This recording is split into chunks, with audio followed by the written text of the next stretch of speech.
Years ago, my wife and I went to see a person who had one of those expensive ion cleanse machines. And basically what they are, it's a basin like this, filled with about halfway with water. And you put your feet in there, you put some salt in there, and they have these really fancy electrodes that curve all over the place, and then it's hooked to a computer thing that must change the voltage or give different frequencies and stuff to the feet. And my wife said she could feel a benefit from the device. And when I did it, I couldn't feel anything, but I thought for her sake, and in order to be a cheapskate and not have to pay for those treatments, I thought, well, let's see if I can get a similar benefit by making straight electrodes and applying 12-volt DC to the water. Now, as far as the DC current that I use, this is the thing that I like. This is just a regular old 1 amp slow charge battery charger. No bells, no whistles, no computers, because with bells, whistles, and computers, they get really confused and they will not work on this device. My wife, on the other hand, likes these Coleman chargers. These are for running the Coleman air coolers. But the problem is if you put too much salt in the water, you're only supposed to put about a teaspoon in there. You may draw too much current and blow the fuse in here and the thing is shot. Whereas with my battery charger, if you draw too much, it'll overheat and it'll just shut itself off until it cools down. The other problem with this device is that it comes with that at the end of it. So then you've got to make yourself clamps. And so what I did for her was I got, this is a cigarette lighter extender, and at the other end of it, I cut the other end off and replaced it with clamps. So that's how the current gets to those. Yeah, we've had great benefit from it. The reviews that I had, because I put out a video over 10 years ago, a lot of good reviews. I've had students say that they can sleep better.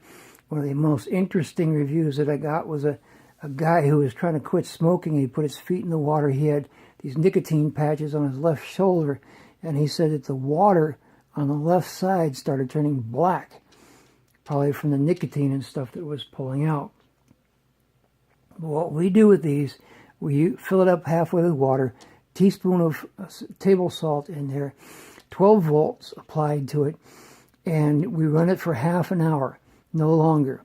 And you don't do it every day. You can do it every other day. But if you do it every day, it'll pull oils and good stuff out of your body. Now, there's a lot of confusion as to how this stuff works, because what this basically does, it creates a vacuum. Like if you fill this with regular water, water has a lot of minerals in it that are in suspension. You cannot see that.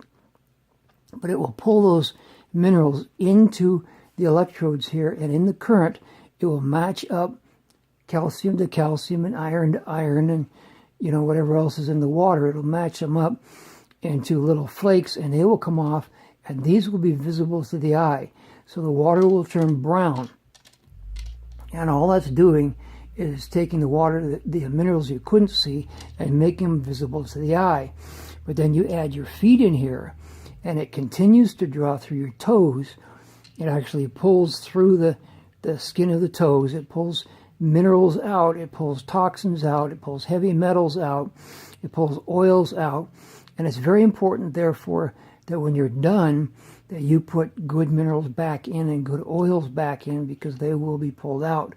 But the benefit is that it also pulls out those toxins and heavy metals. Now, another feature about this is that as the stuff is building up, it slowly clumps off. And you'll still have, when you're done, you'll have a lot of your junk still on these plates. So the next time you go to use it, you could set it in there and a bunch of junk will fall out of there. And that's natural. That's just the way it works. But these things have been very, very beneficial. Oh, I want to mention something else, that the expensive units come with a color chart. And I think the whole thing is stupid, because it says, well, this color comes out of the pancreas or this out of the liver. I've never seen any correlation between the colors in the water and organs, so that's a piece of hooey. What I was able to do is to, develop a way to actually test the different particles in the water to see what they are. And it's interesting too, because as the little flakes or clumps come off of here, they will seek similar clumps and particles that are in the water, and they will float off and join them and make them bigger. So you'll get these sometimes large. I've seen clumps of copper that was about 1 inch across, very, very delicate, and it was on the bottom. When I went to dump the water out, it was on the bottom, but very surprised at the size of it. But these things work quite well. Let me show you how I make these, because these are a very unique design. What I do is I go to my local steel dealer, and I just called this last order in. I said I want 304 stainless steel. I wanted 1 foot long. I wanted a 1/16 inch thick, 3/4 inch wide, and he just stamped them out for me. So I got a bunch of them that way. The one problem with stamping, though, is the edges are real rough, and they also get torqued a lot. So you have to get in there with wrenches and try to straighten the things out. You can pay more to have them cut out, and you don't get all that mess. You can also pay to have them bent and save yourself the bending of them, unless you've got an anvil and you've got time to do it that way. Now, when you use this on an anvil, if you're not familiar with anvils, mark this at 6 inches, put it in the vise, and then put a little pressure on here. I would cushion your hand with something, because it's going to vibrate, and then beat right here. A little pressure pulling that way, and then strike this with a hammer right here, so you get a nice tight bend. Now, the spacing that you're going to want to use on these is 1/4 inch. You can use anything for a spacer, but I found the most convenient thing is these composite shims from Home Depot, because this end just happens to be 1/4 inch. So I just cut these. You can see this one, I just cut the end off and use that for my shims. They're very, very convenient. But let me show you how to make these. Once you have these in an L, there's something unique about this particular design that I have here, in the fact that you hook these together, and the corrosion will occur at the base along these plates here. But you don't let them corrode all the way through. When they look like they're getting pretty questionable, you cut the entire thing apart and you invert like this, so that you have new material on the bottom, and invert this also. So that way it lasts twice as long as a normal electrode, which saves you a lot of money. But let me put this together and show you how this is done. The first thing that you need to know is that these slide almost touching right here. And if you know anything about electricity, it'll follow the path of least resistance. This is a 1/4 inch gap. This is almost no gap. So if this is unprotected, it will put all that current into the base here and literally just cut this piece off, and your device will be ruined. So the first thing you do with these is you protect this end, which is very easy to do. Get yourself some electrical tape, and let's tape over this like that. Do the same with the other one. Tape over it. Oh, get my halfway. Like that. Then you just take your electrical tape and you start doing laps. That's one thing with this particular design. You do a lot of laps with electrical tape. Okay, let's get this toward the end here. There we go. And what, about 3, 4, 5, whatever. So you're wrapping this up.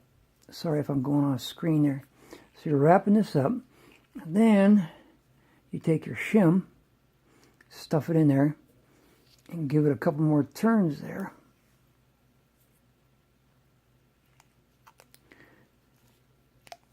There we go. 1 turn, 2 turns. And we're going to take our trusty scissors and we're going to snip this off right there. Now, when you look at it, the shim is on the top. When you go to do the next one, the shim will be on the bottom. So we're going to do the exact same thing. Try to keep everything on the screen here. We're going to bind this up like that.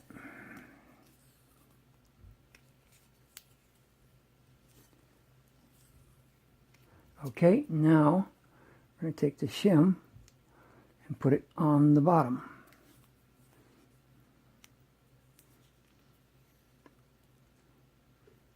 Yeah, I like to do these foot cleanses about every other day. I can actually feel it in my body and in my brain. It makes things a lot clearer. Okay, there. Now we're going to snip this off. Okay, now we join up one with the other like that. And then what you do is you just start wrapping here.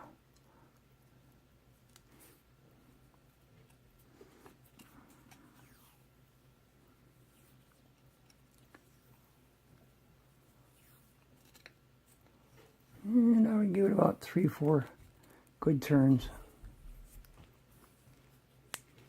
Like that.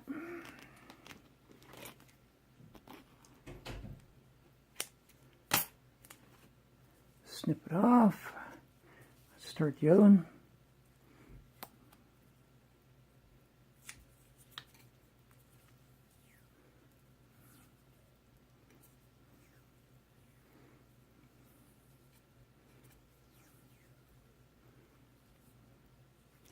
Ah, it looks like one of my anvil bends is a little bit off.